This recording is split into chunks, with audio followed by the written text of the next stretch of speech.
Your home for Northeast Ohio soccer. This is Breaking Lanes.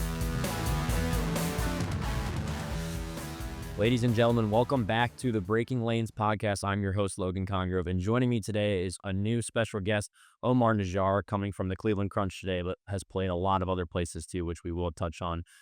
But before we get started, I do want to announce our new partnership with WAOH TV in Akron. We would like to thank Dan Mosier and the crew over there for the opportunity to present Breaking Lanes on a new platform. If you're not already subscribed to WAOH TV, make sure you do so on any Roku device. You can add their channel, as well as Apple TV. You can add WAOH on there as well. So a huge thank you to them. We're super excited to be partnering with them going forward. But nonetheless, let's jump right into it. Omar, thank you so much for taking the time today. Thank you for having me. I'm excited to be here. Absolutely. Omar, let's jump right into it. Talk about the sport of soccer, what it means to you. I know it's a big question to start with, but obviously a huge soccer background for you. And before we touch on where you've played, what you've been doing, just talk about the sport as a whole. What does soccer mean to you? Honestly, it's everything. Unfortunately, I honestly like to think that I give it a little bit too much credit. If I have a bad game or whatever it is on the weekend, like my whole week is ruined type of thing. But since I've been 4 years old, it's been an everyday thing. And I thank it for everything that I've done pretty much in my life. It's taken me so many places and given me so many opportunities that I wouldn't have had without it. So, and it's always nice to have a little outlet. So, you go through your day job and everything like that. And so to have, 2 hours to go kick around with your friends, it's something that personally I need. So. Omar, you come from Revere. This show is centered around Northeast Ohio soccer. Talk about growing up in Revere and playing for your school in your early years. So it's interesting. So throughout youth, I played with Revere for a bit, and then once kind of the travel age just started and like club soccer and that, kind of disconnected.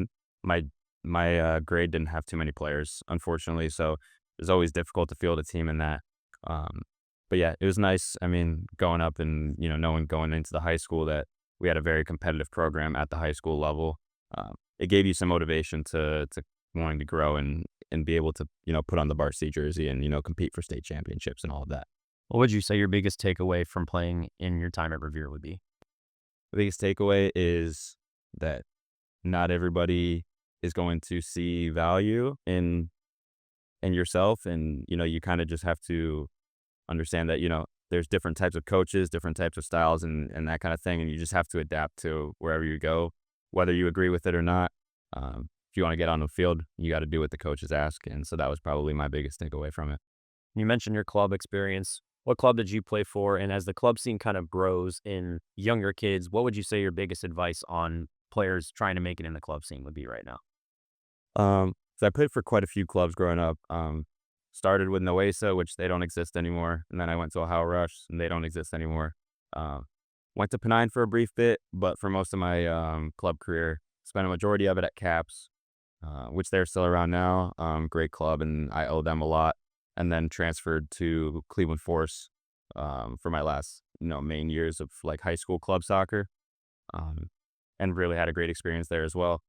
Overall, I would say that the biggest thing and one of my biggest regrets when I was growing up, wouldn't call it a regret, but in the club scene was I always just went where I was comfortable, always trying to find where my friends were, that kind of thing. And there were better opportunities, better teams than that I could have been playing for and given myself a better opportunity to play, maybe at a higher division college or whatever it was. So yeah, just put yourselves in situations where you're uncomfortable, and that's the biggest way that you'll grow. What would you say the biggest difference between high school soccer and club soccer is right now? High school soccer is a lot more about winning, I would say, and that's what a lot of coaches take away. So it's a bit more cutthroat in that way. If you're, not playing well or whatever it is, you might get dropped or, your minutes could go all the way down to zero. There's no, not everybody's guaranteed everything, whereas club soccer, where in a majority of situations it's pay to play. The coaches are a bit more lenient in that way, and kind of everybody gets their opportunities, even if the performances aren't there. But club soccer is also where I think more development comes in.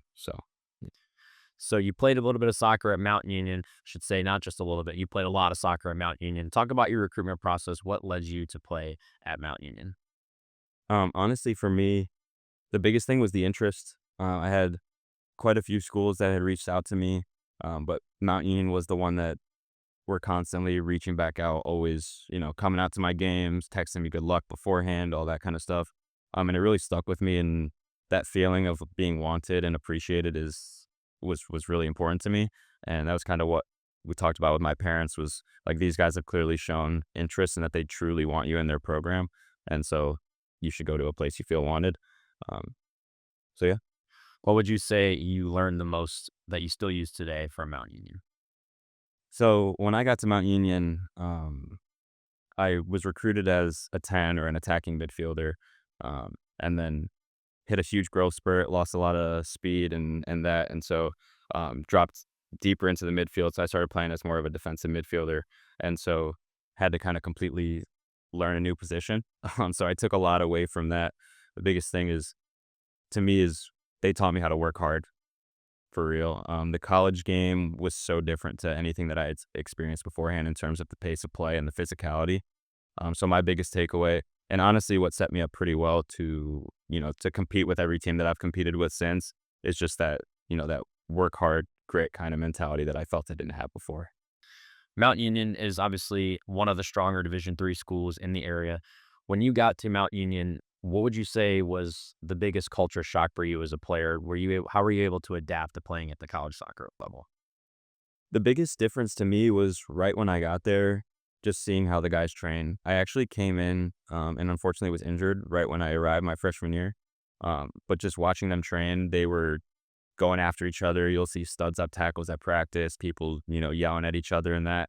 And I'd never seen anything like that before. And I'm watching from the sideline, like, there's no way they're going into tackles like this and, risking each other's health and all that. But you train how you play. And that was kind of their mantra and how they went about things. And developed me so much as a player. Like, either you adapt and you learn how to play, or you get hit and, you're kind of dealing with it from there. So just the adaptability was huge. When you look at your time at Mount Union, what would you say your biggest success was? Well, so my last season, which was a fifth year, with COVID, we were able to break the record for most wins in a season, in history. So we went from 13 wins was the previous record, and we won 16 games that season, ranked top 10 basically the entire year. So that was probably, the thing that I take away the most, was being a part of a historical season. And Mount Union, obviously a really great experience. But what you just mentioned is something unique. You played during the COVID era. Talk about that experience as a player. We've had a couple different people on touch on this, and everybody's experience has been different. What was playing in the COVID times like at the Division III level? So this is actually, a lot of people don't know this about me. I did get my COVID year, but I actually was not at Mount Union Really? during COVID. So I had came in my freshman year and had partially torn my hamstring a couple weeks before. So I missed the entire freshman season, and my parents were not happy with how all that went. And Mount Union was significantly more expensive than other colleges I could have went to. So they actually sent me home, for an entire year. So during the COVID year, I actually was going to Akron just without soccer, without anything. Um, so that was a really difficult time to kind of adjust and try and be without soccer for a while. But after spending that year during COVID, with obviously everyone was locked up inside, and that, um, I didn't have that outlet, it made me realize how much soccer really meant to me in that time. So had to transfer back to Mount Union once COVID was over. And so they granted me my COVID year, thankfully.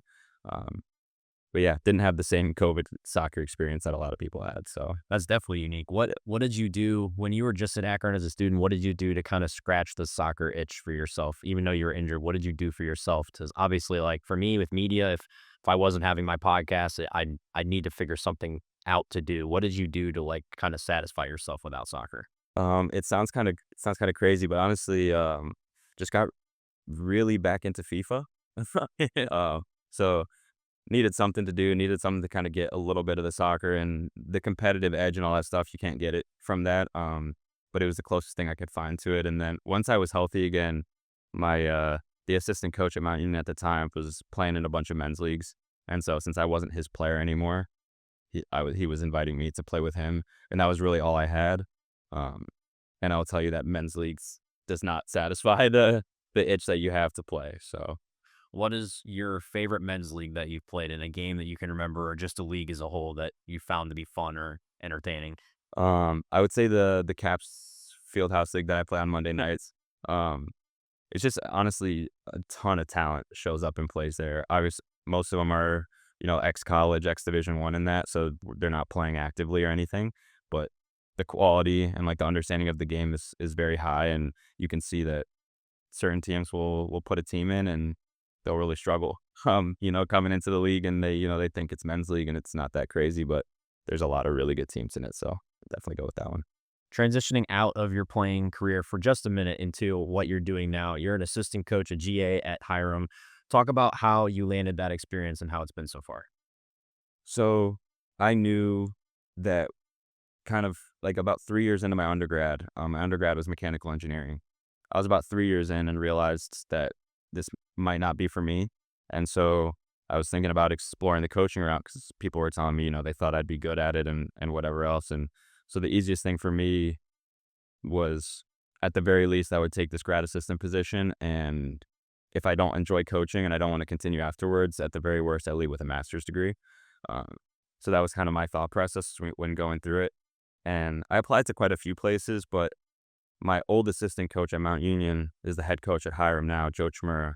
Um, and when he was reaching out that he wanted a GA, it kind of seemed like a no-brainer. Somebody that I'd worked with in the past recruited me as a player. And so he knew kind of what I was about, and he coached me for a while. So the transition was super seamless, and he gave me a ton of like trust and ability to actively coach right away. So I really, really enjoyed it so far, and the program's headed in a great direction. So I've loved it. What are some of your day-to-day responsibilities as a GA at Hiram? I do just about everything. But my biggest thing I would say is during the season, I like to focus on the tactical side of a lot of the games. So whether that's, scouting the opponents or what tactical breakdowns of our own games. You can't get away from recruiting all year round. It's unfortunately a big majority of my job. It's not my favorite part of it. But spend a lot of time recruiting, and then the tactical side of things, and then any kind of logistical stuff on the sideline. So somebody's got to, put the equipment out. Somebody's got to do the laundry for the team, that kind of stuff. So some of the non-glorious things, I do those as well. But I also get to enjoy like the actual coaching portion, which is nice. And I know a lot of GAs don't get those opportunities. So How do you view the recruiting process differently now that you've done it on the coaching side, maybe rather than when you were the one being recruited? So I realized that I thought when I was, being recruited, that coaches are just supposed to reach out to you and you just sit there and wait until somebody comes out. But that's really not the case. And I've realized that from being on the coaching side is that it's significantly easier to kind of build relationships and, get players in your kind of eyesight when they reach out to you first. So any young players that are out there thinking about college soccer and that, market yourself, advertise yourself, put out highlight reels, send out emails to coaches, that kind of thing.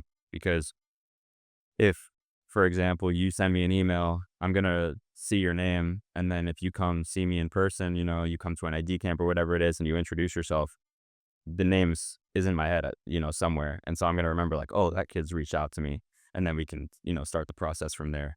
But yeah, that would be my biggest thing is that while you're being recruited by these college coaches, you kind of have to recruit yourself, advertise yourself. So yeah. What would you say that you personally look for in a player that's looking to come to Hiram? Every coach that recruits looks for different things. What would you say you personally are looking for that stands out to you as a player? So for me, my biggest thing is always the fundamentals.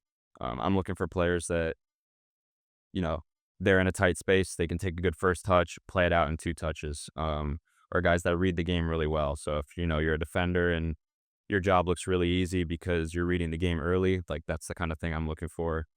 The guys who play in college or in high school and score 1,000 goals because they're really fast and that kind of stuff doesn't always translate well to the college game. Because once you get to college, you're playing against adults that are all kind of at that speed.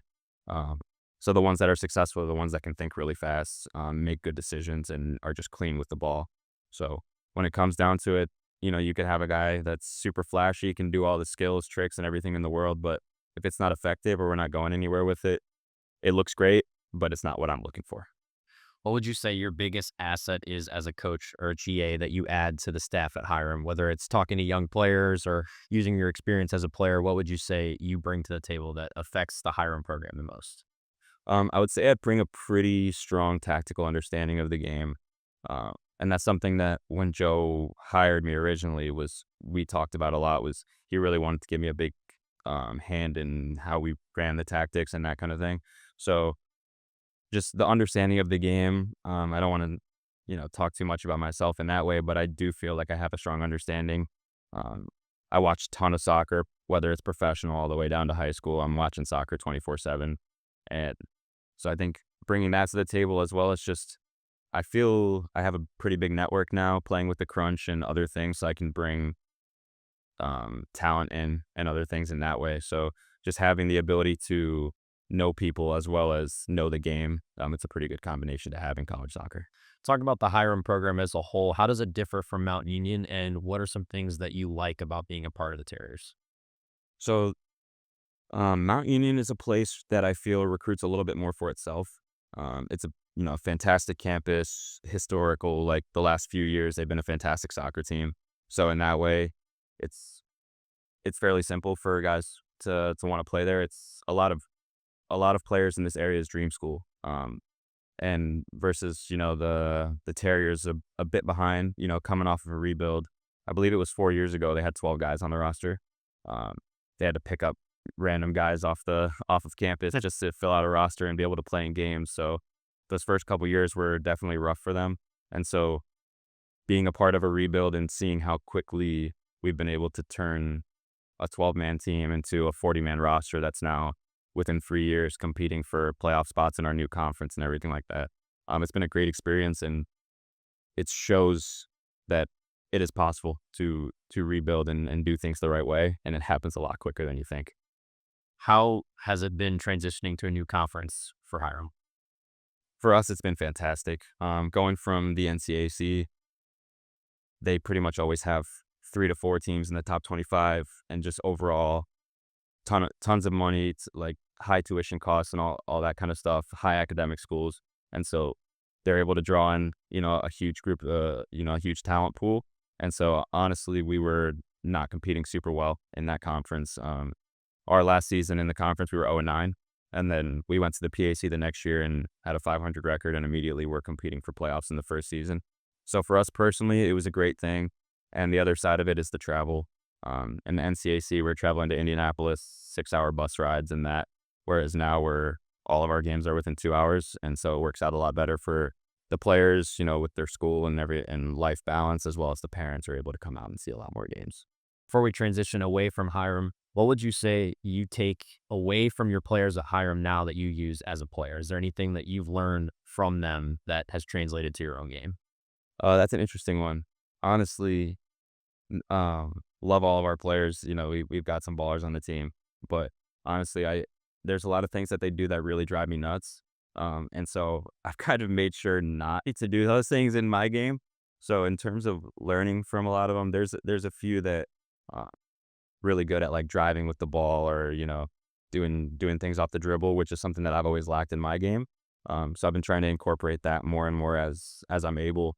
But it's just not a huge strong suit of mine. So um, yeah, that's really been it. There's our starting midfielder. There's a few of them that they'll on the half turn be able to dribble, drive at back lines, and something that I've been working on myself. So. Heading into another topic for you that I would say the next two things are probably your biggest, starting with Ambassadors. For those who don't know, Ambassadors is a very prominent club in Northeast Ohio. You're obviously a very prominent player coming from Ambassadors, and it's a club that means a lot to you. Talk about Ambassadors as a whole. What is the mission and what draws you to the club? Well, their mantra is faith, family, and football. So they're trying to spread the word through football, essentially. My favorite thing about them is just how they kind of act on things. They do everything kind of for others. They treat it as like they're serving the players that are playing for the club. So, providing jerseys and, buses for away trips and all that kind of stuff. Partnered with the Akron and Food Bank. They're always donating, they'll have us go out and help and volunteer and that kind of stuff. So a ton of mission work.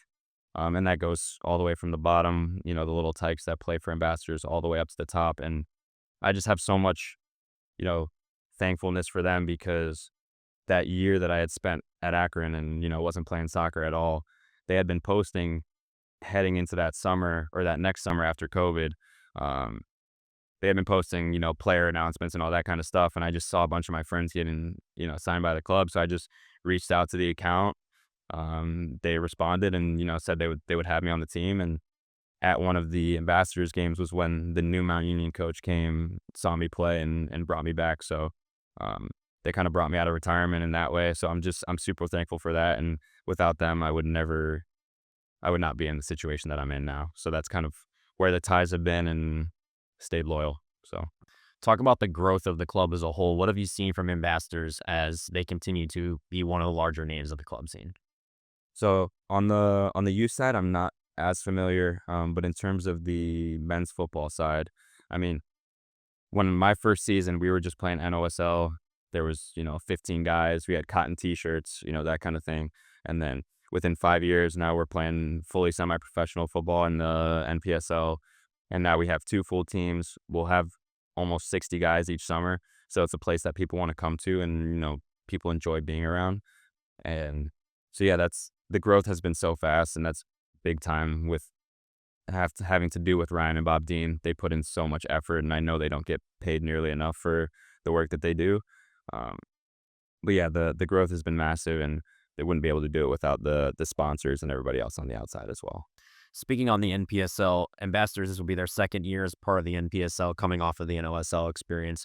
You've played with Akron City FC for one season in the NPSL and now with Ambassadors. What would you say is the biggest thing that players can take away from the NPSL? Obviously, the NPSL has had a reputation that's gone up and down, but right now it's on the come up, especially with NPSL RL that's coming in, with teams being able to add a little bit of a secondary team into their lower league. What would you say you see the NPSL as in the growth that you've seen? So honestly, when I first played that first season with the NPSL in Akron City, I felt like I was a bit in over my head at the time. The level was a lot higher than I was expecting, and now that I've grown and aged and everything like that, the level feels a lot more capable. But I see the players that are all playing in the league, like so many ex Division One, current Division One players, and um, for any young player that's currently in college and looking to get good quality minutes in the summer, NPSL is a great place to be, especially with that NPSL RL league like you were talking about. Having 2 options to play against regional opponents, some of the best guys in the area. Um, yeah, it's been a great experience, and yeah, like you said, the growth has been good. So happy with it for sure. How would you say Ambassadors' transition as a club has been from the NOSL level to the NPSL level? Significantly better than I expected. I wasn't sure how it would go the first season. We had a bunch of guys step up that I really was not expecting. So, coming through tryouts, we picked up a few guys that we were like not sure if they're going to be first team, second team guys. But they absolutely exploded for the first team, and was absolutely massive for us. And so we finished second in the regular season in our conference, and then ended up losing in the conference final to the team that finished as the 1 seed. So very, very successful first season. I know my first season with Akron City, we finished rock bottom, and it was a big struggle. So that's what I was kind of expecting for the Ambassadors team. But we really put our stamp early on in the season, and kind of proved it from there. So You mentioned you feel a sense of loyalty to Ambassadors. You mentioned they brought you out of retirement in a sense. What would you say right now is the biggest thing about you and Ambassadors? Why do you love the club so much? it's the family side of things and how they run things. As someone that's done with the college game, and I've kind of accepted that I'm there. It probably isn't another level higher for me in terms of outdoor soccer. It's just a place where I don't want to go and play with a team that training's not taken seriously, or guys aren't showing up, and they're only showing up to games and stuff. Ambassadors do a great job of, if you're not showing up to training, if you're not committed and all that, you're not going to play in the matches. And so that weeds out all the guys that are not committed to the team. And the real ability for, Ryan, who's the head coach, to actually reward the players who show up to training and work hard and are performing, it's not something that you see most often. In a lot of places, if a Division III guy is performing really well in a certain position, but there's a Division I guy that's kind of there and walking around. That Division I guy is going to get the nod in most scenarios just because of the pedigree and everything that they bring with them. But that's not the case in ambassadors. It's the guys who are the most informed, the ones that are playing the hardest for the team, are the ones that are getting the minutes. And to me, that shows a lot of respect to the players as well as just the mission itself. So I just wouldn't change it. Before we wrap up on the ambassadors topic, what would you say your biggest or best memory from ambassadors so far has been? Oh, that's a tough one. I would probably say the conference semifinal win that we had this past year. Obviously, the highest level we had been at, and we were playing a great team in the semis. We went up 1-0, and then they equalized to make it 1-1. And then the 90th minute, we had a kid from Europe, actually, who's playing in England. We were housing him for the summer, and he hadn't been getting the minutes or, whatever that he wanted or was expecting throughout. And he came off the bench in that game, scored basically the last kick of the game. And, the scenes, everybody's running around, shirts are flying off and all that. So it was a really, really cool experience. And to be able to make the conference final in our first season was great. That's awesome. Jumping into the main reason we have you here today is you're currently in season with the Cleveland Crunch of the MLIS. For those who don't know, that's the Major League Indoor Soccer League. It is a really prominent league. It's the biggest one, definitely indoor-wise, and the Cleveland Crunch are among the most prominent teams. The Crunch have a really long history in Northeast Ohio, and they were brought back just a few short years ago, and Omar has a chance to be a part of something special with them. Omar, talk about the Cleveland Crunch for those who don't know. What is it, and why is it so different from other clubs? So the Crunch is obviously, like he was saying, like Logan was saying, a professional indoor team, but it's so much more than that just because of the rich history that they have. So with the team kind of disbanding in the early 2000s and then coming back in 2020, the fans that were watching the team in, the 90s and seeing them win all those championships are now like, oh my gosh, my indoor soccer team is back. And so we were able to pull so many fans, and we just have such a great and loyal fan base. It's something that, in my experience as a player, I've never had before. Loyal fans that are coming to every single game, supporting us 24/7. They're coming to the away matches, even the ones further away. We have away fans going to Chicago and all of that kind of stuff. So it's a really, really special place to play, and having the opportunity, and I'm super thankful, and it's honestly changed my life in ways I can't even explain. So. What would you say the draw to coming to a Cleveland Crunch game would be for the average fan? Why is it so awesome to be a part of it? It's the action for me. It's like soccer, hockey, basketball all mixed into one. You get the man-to-man defense. There's walls, so the ball's not going out of play too much, and it's just constant action. Obviously, the smaller field, and the ability to sub, while the game is going on, you can really, really push the pace. And so, like our most recent, shouldn't really talk about the timing of the games, but had a game that finished 10-8. And so for a neutral fan, it's something, obviously you're not getting a 10-8 scoreline in an outdoor game. And so just, if you want to see goals, you want to see action, you want to see people getting hit into boards, blue cards, yellow cards, fights, all of that kind of stuff, it's all great at the Cleveland Crunch games. That's awesome. Talk about the Cleveland Crunch ownership. Obviously, really special that they're able to come back after being disbanded, and they come back in the early 2020s. Talk about ownership and how they've been able to expand the Cleveland Crunch's brand. They've done such a good job, honestly. From where we were at the beginning to from when I first arrived, which was 3 seasons ago, to where we are now. Obviously, being at the Wolstein Center now in comparison to the Sportsplex is huge. But they just do such a great job marketing the games, trying to make it a cheap and, affordable day that you can, bring your family out and just enjoy a sporting event that's not too overpriced. And then, yeah, like I said, the marketing and the way that they treat the players is just incredible. Like, I haven't had a single complaint or anything that I need from them. They're always going to do everything that they can to provide it. And so, yeah, definitely a team you want to play for, and I'm thankful for it. Talk about the Wolstein Center. The Crunch just coming back this year full-time as their home stadium. You mentioned it's different than the Sportsplex. What is the environment like in the Wolstein Center, and what does it mean to have the Cleveland Crunch be back directly in downtown Cleveland? It's everything. For one, I know quite a few fans, including family myself, that, when we're in the Sportsplex, a lot of the seating is actually standing. You're kind of just trying to fight for a spot and everything like that. So now everybody's able to sit. You can sit with, bigger groups and all of that. So, like I said, a good experience for the family. as well as just the history that it has with it.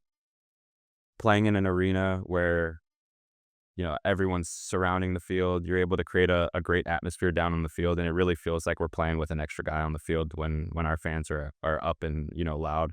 And as well, we have Jimmy Rock, the DJ, who does a phenomenal job at keeping the energy and all that.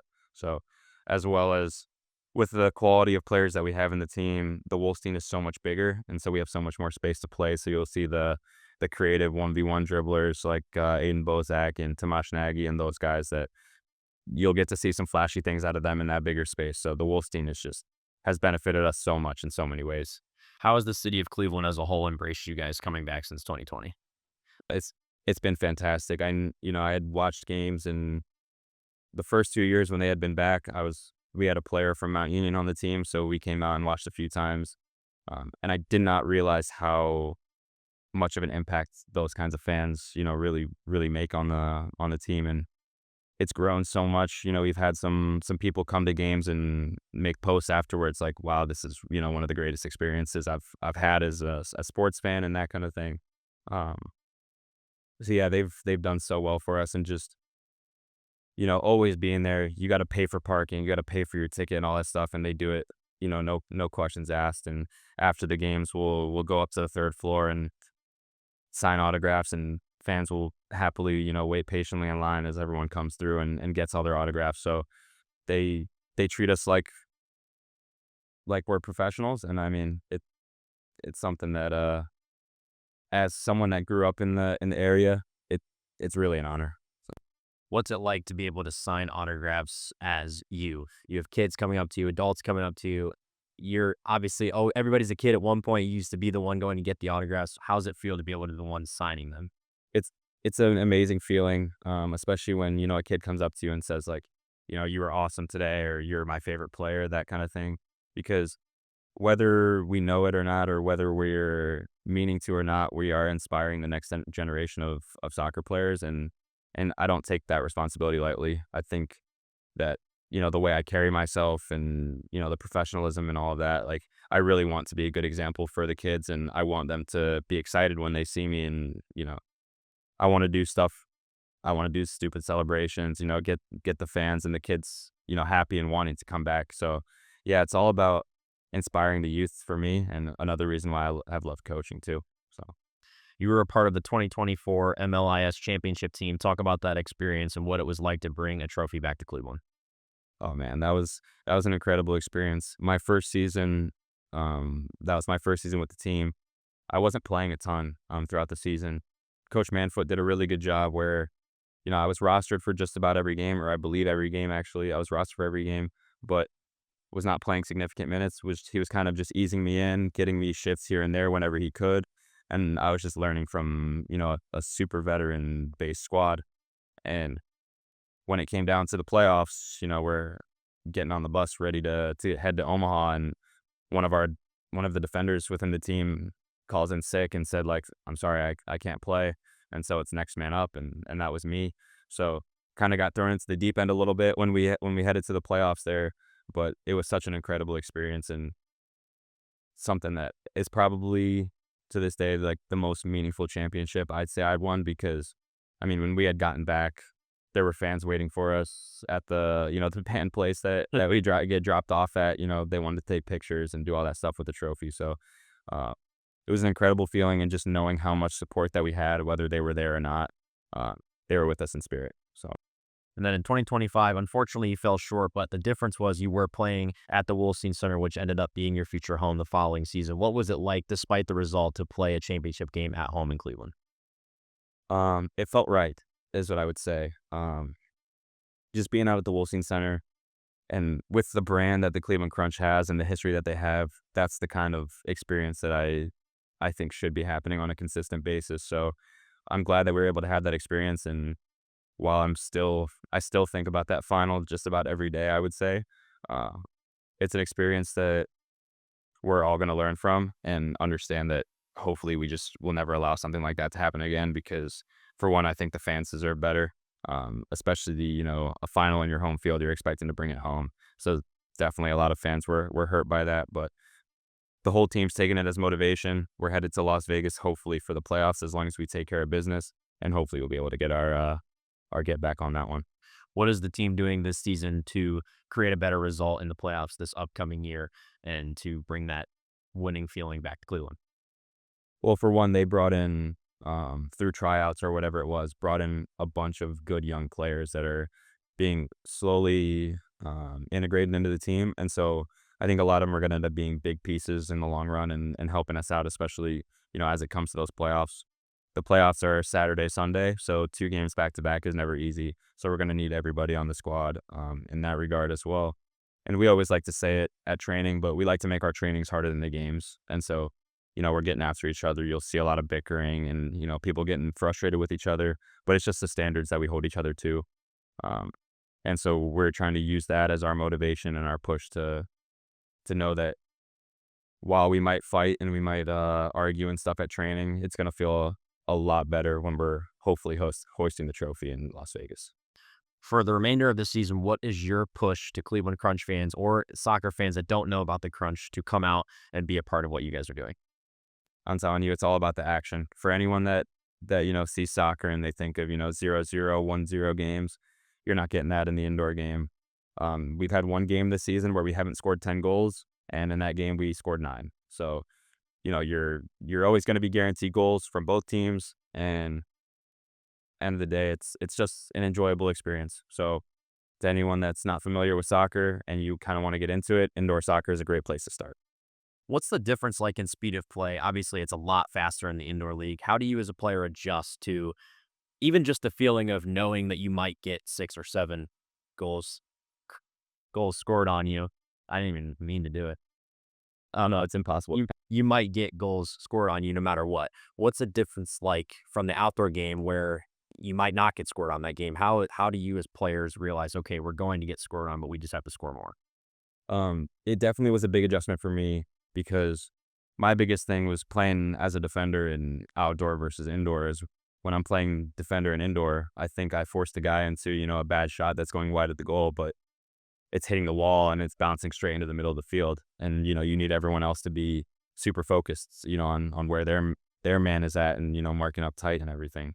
And so sometimes like the ball bounce off the wall a little bit funny and there's not much you can do about it in certain cases, unfortunately. You can do everything you can, but sometimes it's kind of out of your hands. So in that regard, that's something that I really had to adjust to, as well as obviously the smaller space. And then, like I mentioned earlier, with the subbing on the fly, pretty much everybody's fresh 24/7 throughout the game. And so everybody is pretty much full sprinting when, you have the ball. So if you're getting pressured hard. And it's just adapting to understand, like, you're going to be under pressure in a lot of scenarios and you just have to be composed. Whether that's, just putting your foot on the ball, putting your body in between the defender and the ball and just holding it up until somebody can help you out. Or sometimes you just have to dribble yourself out of situations. And with that, maybe you try and dribble yourself out of a situation, you get tackled near your own goal. The transitions are so fast that sometimes you can't recover from that. So, yeah, the speed of play is massive. And then when you go from indoor back to outdoor, all of a sudden it feels like you have all the space in the world. So going back to outdoor for the first time after playing the full season of indoor was like, wow, like, why do I feel like I can take a deep breath when I have the ball? So, but yeah, definitely some big adapting to do. And Omar, before we get ready to close out, what would you say your level of gratitude for playing for the Crunch is, and how do you plan to continue to show that gratitude and bring something special to Cleveland? It's like I said earlier, it's been everything for me. It means so much as well to like my family and everything like that. They love coming to the games and, seeing people chanting my name, seeing me score and celebrate and doing all of that stuff. And for any of the Crunch fans that are regulars and come through a lot, they know that there's one thing that you can always expect from me. I might not always be the most prolific goal scorer or, get the most assists or whatever it is, but I'm just going to put my heart out there every single time I step on the field. And there's some days where not everything's going right for you. And so, to have the ability to fall back on, my work rate and how hard I'm going to defend and all of that stuff. That's always what I'm going to bring to the table, and the fans can expect that for sure. Omar, last thing for you before we get ready to close out, I like to give everybody the chance to give thanks to anybody that they want throughout their journey. And especially this being a Northeast Ohio soccer-based podcast, what would talk to the camera about anybody that's been along your journey that you want to shout out? Um, biggest ones, Bob and Ryan Dean, like I had mentioned earlier, brought me out of retirement, saved my career. Without them, I don't know what I'd be doing. I definitely wouldn't be sitting in this chair right now. David Krems, he was my coach at Mount Union. We didn't always see eye to eye when it came to stuff on the field, but he also kind of brought me back into the college soccer game, and I'm so thankful for that. And just so many coaches I had growing up, Pat Sweeney, Kia, Everett, all these guys just treated me so well, taught me everything that I know now and still use now. And then, of course, my parents, my family, everything like that. I've got one of the best support systems in the world, 5 older siblings that are always supporting me, and then my parents do everything they can to be at every single game. So just so thankful for all of them and, any teammates and anyone else that I've had along the way. I appreciate you guys. Omar, any final thoughts before we close out? No, come out to the next Crunch game, and I hope to see you guys there. This has been another episode of the Breaking Lanes podcast, once again presented by Kronis Academy, videography by Robby Vallarelli and the Visual Kingdom, and produced by Dan Groen, and now streaming on WAOH TV out of Akron. You can download their channel once again on Roku TV or Apple TV, or stream on their website at waoh.tv. Thanks to everybody. Thank you, Omar, for joining us, and we will see you next time. Sharpie, you can sign the jersey that everybody's been on the sign. Sweet.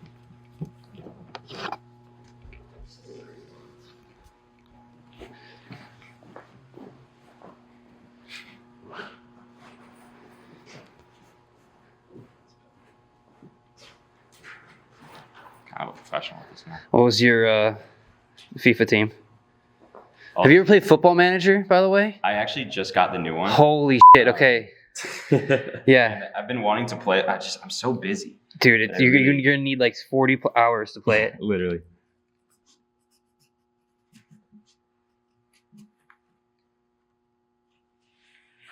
Perfect. Thank you. Appreciate you. Sir.